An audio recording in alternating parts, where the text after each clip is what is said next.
చెప్పనైనా ఎంతవరకు వచ్చింది? గురుగారు, ఆత్మస్థితికి అవధులు లేవు. ఎలా తెలుస్తుంది? గురుగారు, ఎలా తెలుసు? ఆత్మస్థితికి అవధులు లేవు అంటున్నారు. నిజమే. ఎలా తెలుసు? అవధులు లేవని ఎలా తెలుసు?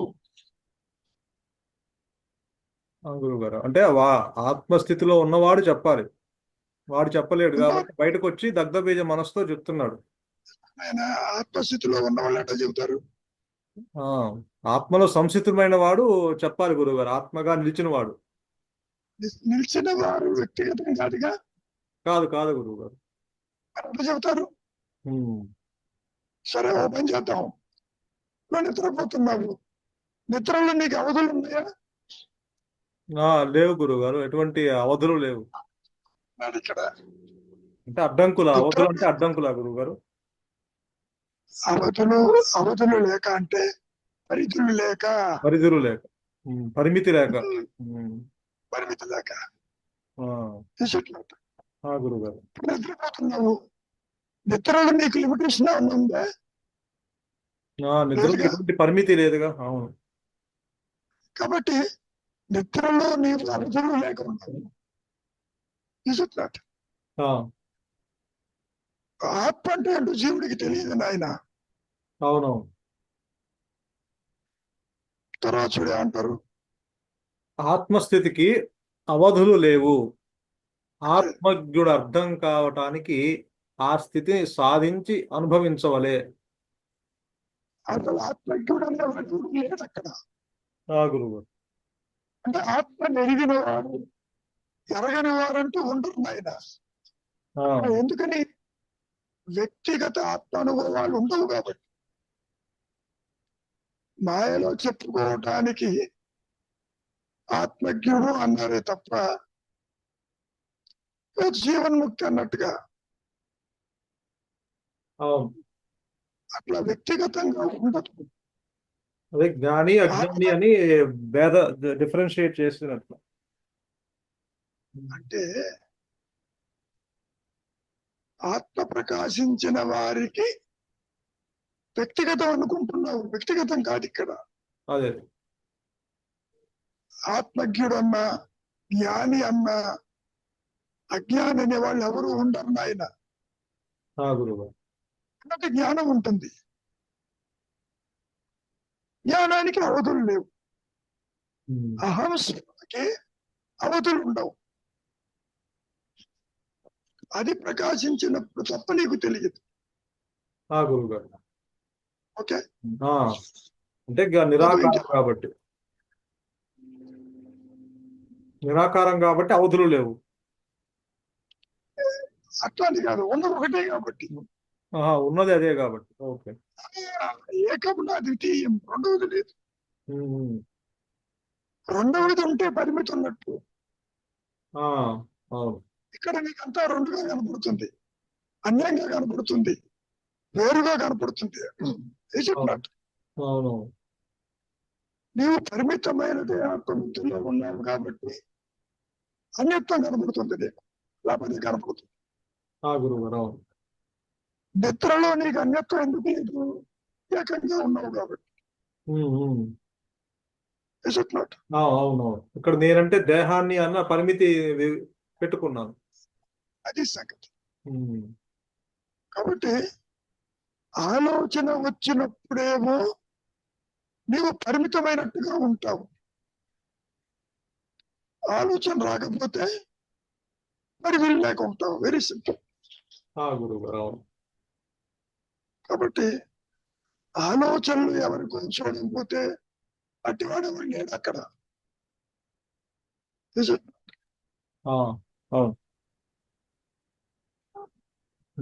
చూడు, ఇంకేమైనా ఉందో చూడు. ఆత్మస్థితికి అవధులు లేవు.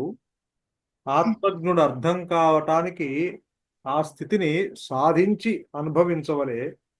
అయితే ఆ తర్వాత అన్ని ప్రశ్నలకి సమాధానం దొరుకుతుంది. ఇక్కడ సాధించి అనుభవించాలంటానికి ద్వైతంలో సూచిస్తున్నారే తప్ప ఆ, ఆత్మశక్తి సాధించేది కాదు. సాధన లేదు. ఎందుకు లేదు? సాధించేవాడు ఉంటే ఉంటుంది.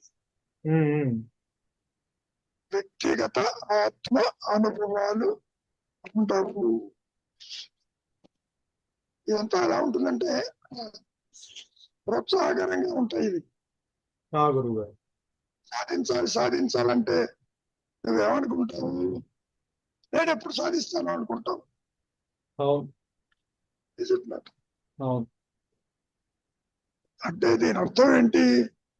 ప్రాపంచిక విషయ జోలికి పోవద్దు, నిశ్చలంగా ఉండు, అనుగ్రహం చేత అది ప్రకాశిస్తుంది అనేది అర్థం చేసుకుంటే చాలు.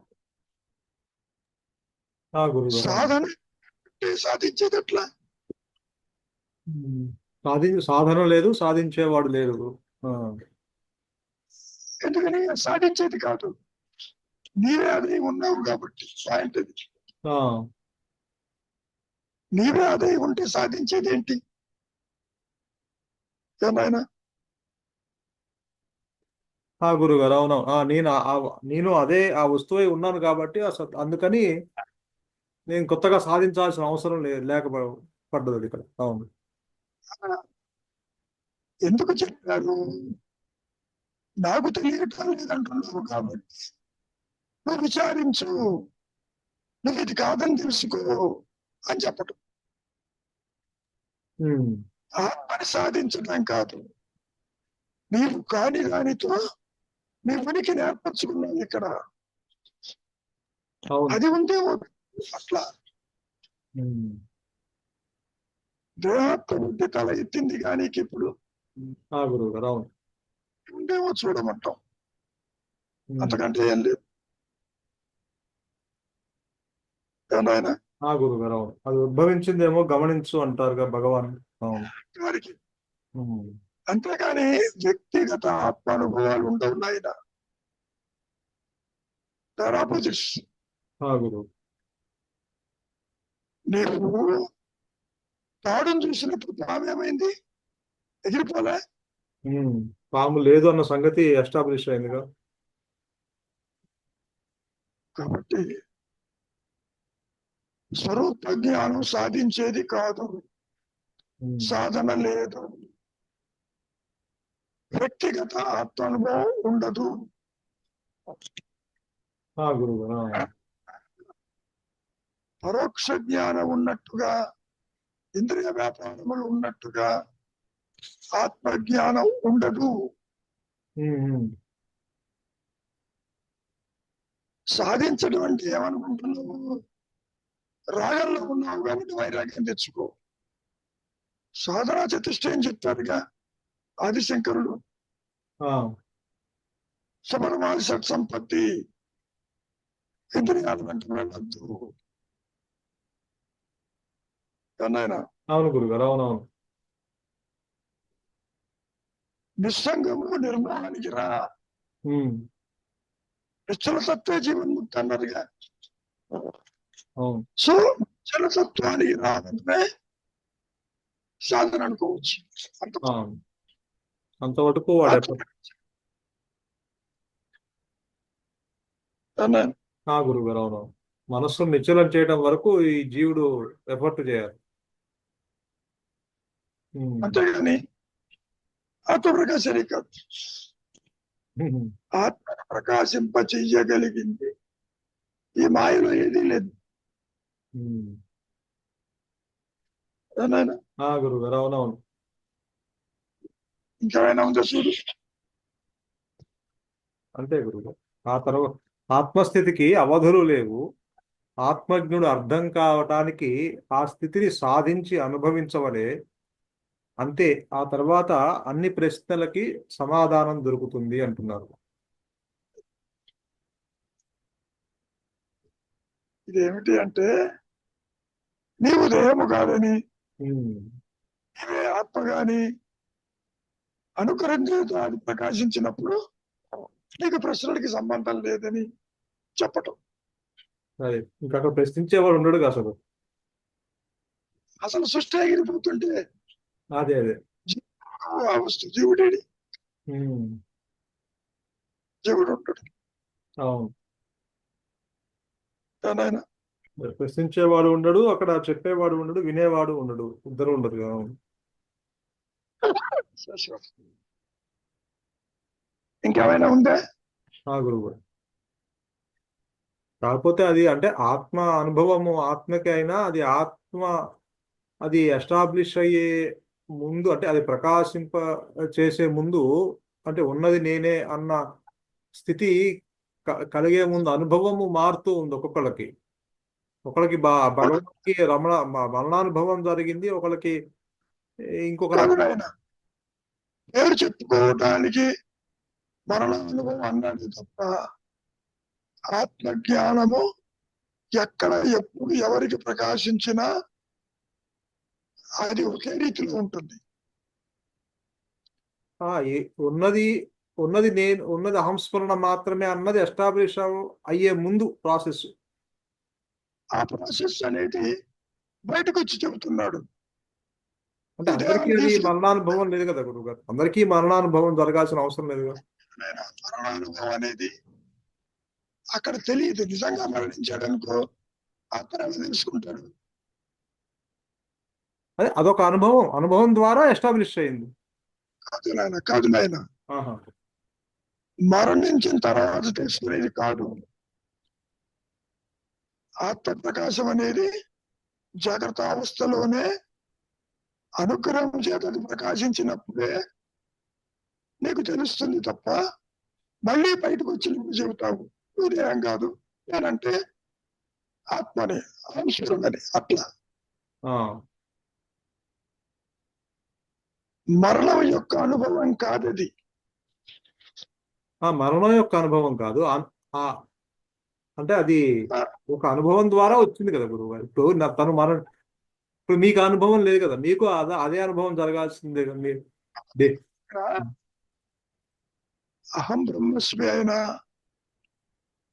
మరణానుభూతి అన్నా ఆత్మ ప్రకాశించిన స్థితిలో ఇది ఉండదు. అదే ప్రకాశించే స్థితిలో ఉండదు, ప్రకాశించే ముందు వ్యక్తిగతంగా ఉన్నప్పుడు. వ్యక్తిగతంగా నీకు తెలియదు. బయటకు వచ్చి చెబుతున్నాడు ఇదేం తీసుకెళ్తారు, తగలేస్తారు, నేను మటుకు స్ట్రాంగ్ గా ఉన్నానని చెప్తున్నాడుగా. చెప్తున్నాడు. ఆ అనుభవం అందరికీ ఒకటే. ఇక్కడ మరణాన్ని అనుభవించి బయటికి రావటం కాదు. ఒకవేళ నిజంగానే మరణించాడు అనుకో బయటకు వచ్చే ప్రసక్తి లేదు. అవునవును. ఒకవేళ ఆత్మ ప్రకాశించిన తిరిగి రాడు కాబట్టి ఎవరికి చెబుతాడు మరణానుభవం అని? వీళ్ళు అనుకున్నారు మహర్షికి మరణానుభూతి అన్నట్టుగా చెప్పుకొచ్చారు. నిజమైన మరణం కాదు, దేహ మరణం కాదు.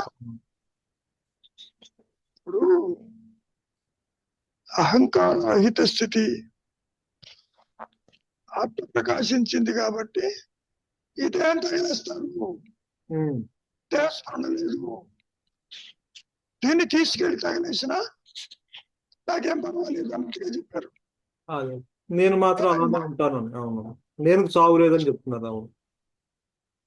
ఒకసారి ఆయన బయటకు వచ్చి చెప్పినటువంటి మాటలు గుర్తించు గురువు గారు. ఏం చెప్పారో ఒకసారి చూడు.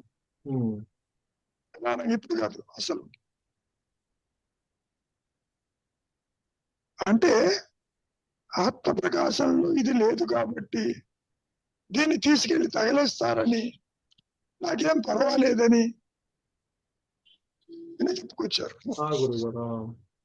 నేను ఉన్నాను అనేది చాలా ప్రస్ఫుటంగా ఉన్నదని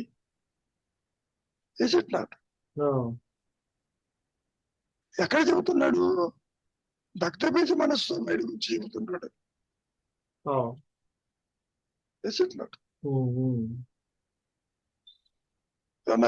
గురుగారు అర్థమైంది. అంటే అనుభవం కేవలము ఆత్మకే.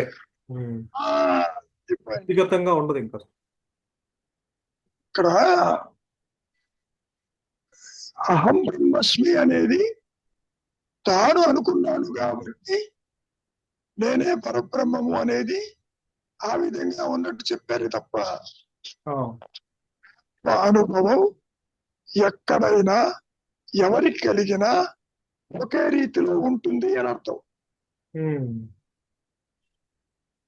చెప్పుకోవడానికి మరణానుభూతి అన్నాడు, అట్లా ఉండదు. గురుగారు. ఎందుకని అంటే తురీయం ప్రకాశించినప్పుడు అవస్థలు ఉండవు, ఉమ్. వ్యాధులు ఉండవు. Is it not? అవును అవును. నీ దేహమే నీ కనపడదు. ఉమ్. కాబట్టి దేహం ఉన్నదో లేదో కూడా నీకు తెలియదు. తెలియదు. ఒకవేళ దేహమే మరణించింది అనుకున్నావు, తిరిగి ఎట్లా వచ్చాడు బయటికి? అవునవును. సో మరణ అనుభూతి కాదది, అది ఆత్మ అనుభూతే. అది ఆ, మాటలతో చెప్పడానికి మరణ అనుభూతి అన్నాడు. గురుగారు అవును. ఇప్పుడు వ్యక్తిగత మరణం అనుకోవచ్చు. నువ్వు నిద్రపోతున్నావు, అవును. నిద్రపోతుంటే నువ్వు మరణానుభూతిని చెప్పు చూద్దాం, అలా చెప్తావు? ఉమ్. చెప్పలేం కదా గురు. చెప్తాం. ఎలా చెబుతా? ఉమ్. జాగ్రత్త అవస్థ నుంచి స్థూల సూక్ష్మ దేహాలు వదిలిపెట్టావు, నిద్రకెళ్ళావు. నిద్రలో ఏముందో నీకు తెలియదు. అవును. ఆత్మస్థితి ప్రకాశించినప్పుడు కూడా నీకు దేహం ఉందో లేదో కూడా తెలియదు. ఉమ్. బయటకు వచ్చావు, ఇదేం తగలేస్తారని. అది ఉన్నా లేకపోయినా నాకేం పర్వాలేదు అంటున్నావుగా. అవునవును. ఆ, కాబట్టి మహర్షి చెప్పింది మరణ అనుభూతి కాదు, ఆత్మ అనుభూతిని బయటకు వచ్చి దగ్గ బీజ మనస్సుతో ఇట్లా చేస్తారు అని చెప్పాడు అంతవరకు. ఉమ్, ఉమ్. అదే బయటకు వచ్చి దేహం మరణించినా నాకేం కాదు. అవును. నేను మాత్రం అలానే ఉంటాను. అవును. ఇప్పుడు నిజంగానే మరణించారనుకో, చెప్పేవాడు ఎవడు, వచ్చేవాడు ఎవడు? అవునవును. ఉమ్. ఇంకా మాటలు ఉండవుగా అప్పుడు. మరి ఉమ్. మరణించిన తర్వాత వచ్చేది కాదు ఆత్మజ్ఞానం పాయింట్. అది అదే.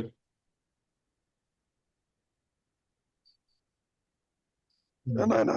గురువు గారు దేహం ఉండగానే ఈ జాగ్రత్త అవస్థలోనే జరగాలి. ఆత్మ ప్రకాశించిన తర్వాత కూడా దేహం కనపడిందిగా. అవును. 1950 దాకా ఉన్నాడుగా. ఉన్నారు ఉన్నారు. మరి ఒకవేళ నిజంగానే మరణిస్తూ బయటకు వచ్చేదట్లా? ఉమ్. అవునవును. ఏదో చెప్పాలన్నా ఈ దేహంతోనేగా చెప్పాలి. అవును. ఒక రకంగా చెప్పుకోవాలంటే అహంకారం రహిత స్థితిని వర్ణించాడు. వ్యక్తిత్వ మరణమే నిజమైన మరణమే. వ్యక్తిత్వం లేదని. ఉమ్. ఏనాయనా? గురువు గారు అవును.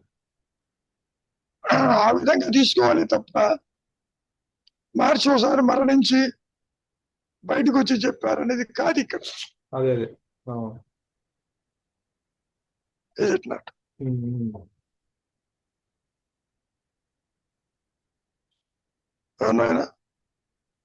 గురువు గారు అర్థం. ఇంకేమైనా ఉన్నాయా డౌట్లు?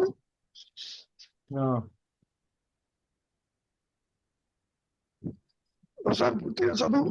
గురువు గారు ఆత్మస్థితికి అవధులు లేవు. ఆత్మజ్ఞుడు అర్థం కావటానికి ఆ స్థితిని సాధించి అనుభవించవలే. అంతే. అంటే జీవన్ముక్తుడి గురించి చెప్తున్నారు ఇక్కడ.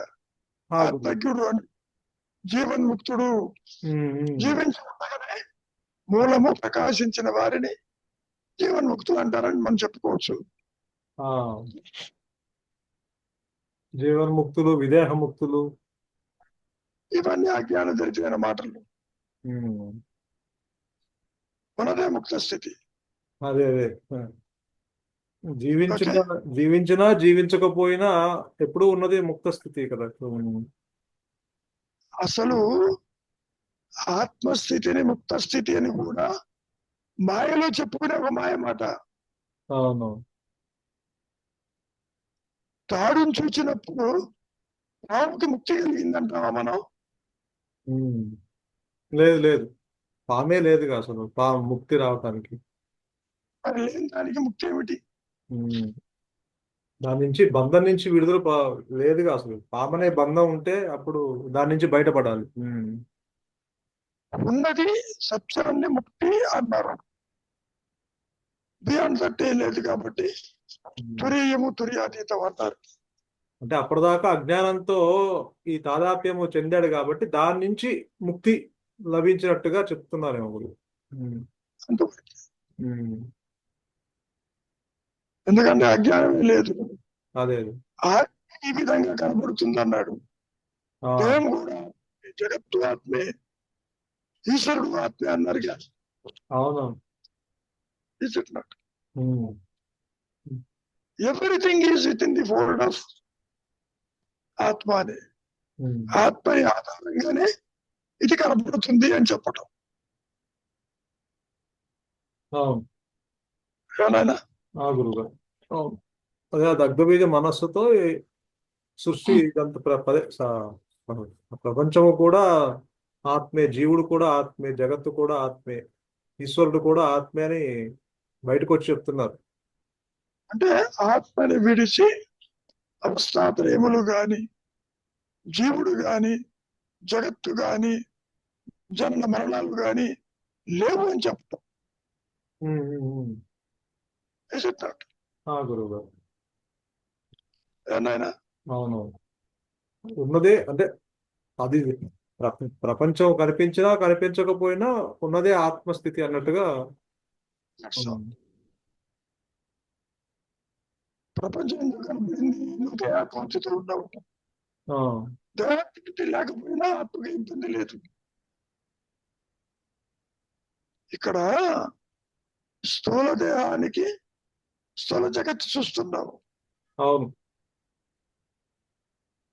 కాబట్టి అహంకారమే ఈ జగత్ అని చెప్పుకోవచ్చు. Is it not? ఉమ్. ఆత్మస్థితికి ఈ సృష్టికి నో కనెక్షన్. రాకపోకలు లేవు నాయన. ఆ గురువు. ఇవి ఆపోజిట్స్. ఉమ్. చీకటి వెలుగులాగా. ఆత్మ ఉంటే అనాత్మ ఉండదు, అనాత్మ ఉంటే ఆత్మ ఉండదు. అసలు ఆత్మే లేదు ఇక్కడ. ఉమ్. మనము అర్థం అవడానికి చెప్పుకున్నమాట. అనాత్మ అంటే ఆత్మేతరం అని. జ్ఞాన దృష్టితో చూస్తే ఉన్నది ఆత్మే, ఇతరము లేదు. ఆ, ఇక్కడ నువ్వు అంతా ఇతరంగా చూస్తున్నావు, అవును. అన్యంగా చూస్తున్నావు. Is it not? ఉమ్. అక్కడేమో ఆత్మ తనకు తానుగా ఉంది, అన్యత్వము లేక. ఇక్కడేమో నీవు అన్యత్వంతో ఉన్నావు, మనము తెలియటం లేదు. That is the only difference ఈ రెండింటికి.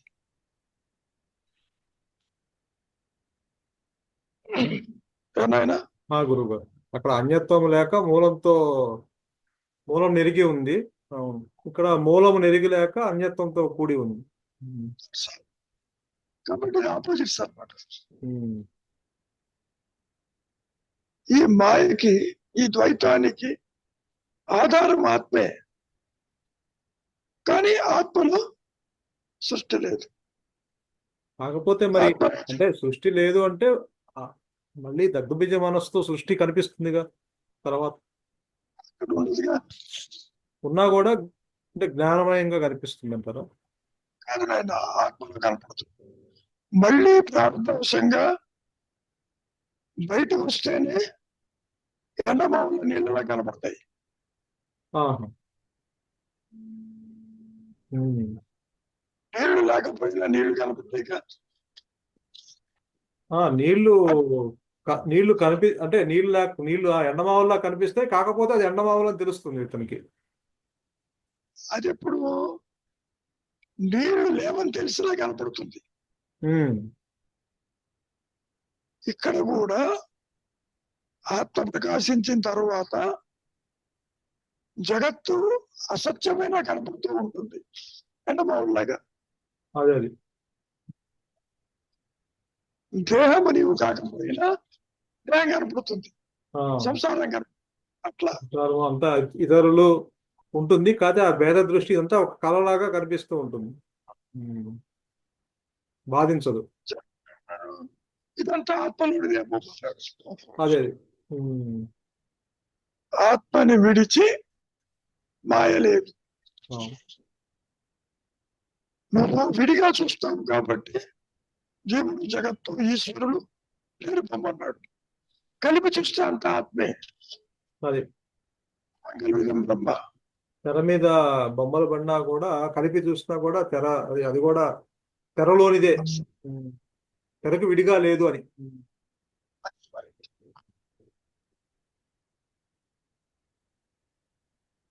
శ్రీనివాసరావు గారు కనపడలేదు.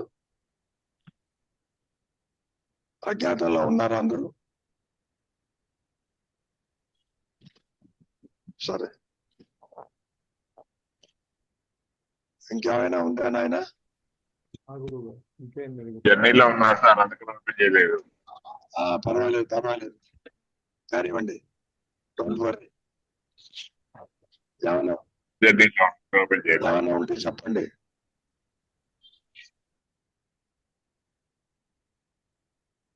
ఏమైనా ముక్తి గారు ఉన్నారు. రవి, గురువు గారు. ఇంకా డౌట్లు? ఇంకేం లేదు గురువు గారు, ప్రస్తుతానికి అయితే ఏం లేదు. ఇంకో అజ్ఞాతంలో ఉన్నారు ఎవరు? మూర్తి మూర్తి గారు గారు ఉన్నారు. మూర్తి గారిని పలకరిస్తే ఎగిరిపోతుంది ఇది. ఒకసారి మూర్తి గారు వచ్చారు. చెప్పండి, ఏమైనా ఉందా? మిమ్మల్ని అడిగే టైంకి సమయం అయిపోతుంది. మీరు మీరు అన్మ్యూట్ చేసుకోండి. ఏమన్నా ఉంటే చెప్పండి. అవునవును. అంటే అదే, అంటే ఈ శరీరం లేదు అంటున్నా కూడా దీంతోనే మనం ఏదో ఏదో సాధన చేయాలని అనిపిస్తూ ఉంటుంది. మరి అది శంకర పిల్లవాడిని బిడ్డ వెతికినట్టు మెడలో ఆలు వేసుకుని ఎక్కడో పోయింది అన్నట్టు. అంటే ఏమిటో ఎక్కడో ఒకళ్ళో ఇద్దరో అన్నట్టు కనిపిస్తుందని అందరూ ఈ దేహభావంలో కొట్టుకుపోతున్నట్టుగా అనిపిస్తుంటుంది. అది కూడా నీ భావన. అందరూ లేరు నాయన. ఒక తాడికి ఒక పావు ఉన్నట్టు ఒక ఆత్మ ఒకే జీవుడు ఉంటాడు. ఆ జీవుడికి ఇతరులు కనపడతారు. నువ్వు నిద్రపోతే నీ సంసారమే కనపడటల్లా. సృష్టి ఎగిరిపోయింది కదా. దేహాత్మబుద్ధి ఉన్నప్పుడే ఇతరులు కనపడతారు. అది అప్రయత్నంగా జరుగుతుంది, కానీ ప్రయత్నపూర్వకంగా మనం మర్చిపోలేకపోతున్నాం. కానీ నిద్రాస్థితిలో కూడా తెలియదు కాబట్టి జరుగుతోంది, తెలిస్తే జరిగేది కాదు. ఏమి తెలియాలి? నిద్రాస్థితులు ఏమీ తెలియని పరిస్థితి కాబట్టి మనం తెలియకుండానే మనం మర్చిపోతున్నాం. కానీ జాగ్రత్తావస్థలో తెలిసి చేయలేకపోవడమే పెద్ద సమస్య. అసలు అవస్థ లేవు. అసలు ఏదైనా ఈ శరీరం అయితే నడుస్తుంది కదా, అది దాంతోనే అన్ని పనులు చేస్తున్నాం కదా. ఆ పని చేసేవాడు ఉన్నాడేమో చూడుకొని.